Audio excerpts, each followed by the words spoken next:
Hi అండి, అందరికీ నమస్కారం. నేత్ర ఛానల్కు స్వాగతం. అర్హులైన జర్నలిస్టులకు త్వరలో ఇందిరమ్మ ఇండ్లు మంత్రి పొంగులేటి శ్రీనివాసరెడ్డి గారైతే తెలపడం జరుగుతుందండి. అర్హులైన జర్నలిస్టులందరికీ త్వరలో ఇందిరమ్మ ఇల్లు మంజూరు చేస్తామని మంత్రి పొంగులేటి శ్రీనివాసరెడ్డి గారు తెలిపారు.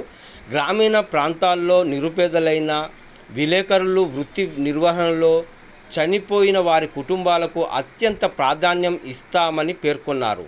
మండల నియోజకవర్గ స్థాయిలో పనిచేస్తున్న వారిని ఆదుకోవడానికి ప్రత్యేక కార్యాచరణ రూపొందిస్తామని వెల్లడించారు.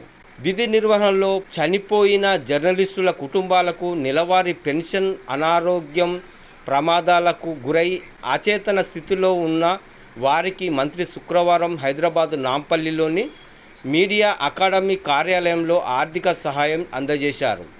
ఈ సందర్భంగా మాట్లాడుతూ గత ప్రభుత్వం అసంపూర్తిగా వదిలేసిన తెలంగాణ మీడియా అకాడమీ భవనానికి మరమ్మతులు పూర్తి చేసి ఈ నెలాఖరులోగా ప్రారంభిస్తామని చెప్పారు. జర్నలిస్టుల సంక్షేమానికి విడతల వారీగా రాష్ట్ర ప్రభుత్వం మంజూరు చేసిన 42 కోట్లను ఫిక్స్డ్ డిపాజిట్ చేసి దానిపై వచ్చే వడ్డీని వారి సంక్షేమానికి అకాడమీ ఖర్చు పెడుతుందన్నారు.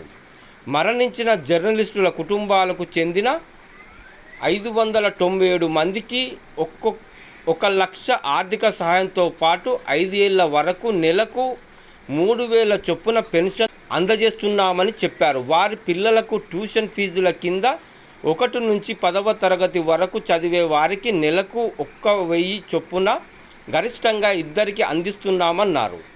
Media academy chairman K Srinivasa Reddy మాట్లాడుతూ జర్నలిస్టుల సంక్షేమానికి నిధులు పెంచాలని ప్రభుత్వానికి విజ్ఞప్తి చేశారు. ఖమ్మం ఎంపీ గ్రామ సహాయం రఘురాం రెడ్డి, సమాచార పౌర సంబంధాల శాఖ కమిషనర్ వినయ్ కృష్ణారెడ్డి, పలువురు పాత్రికేయులు తదితరులు పాల్గొనడం అంటే జరిగిందండి.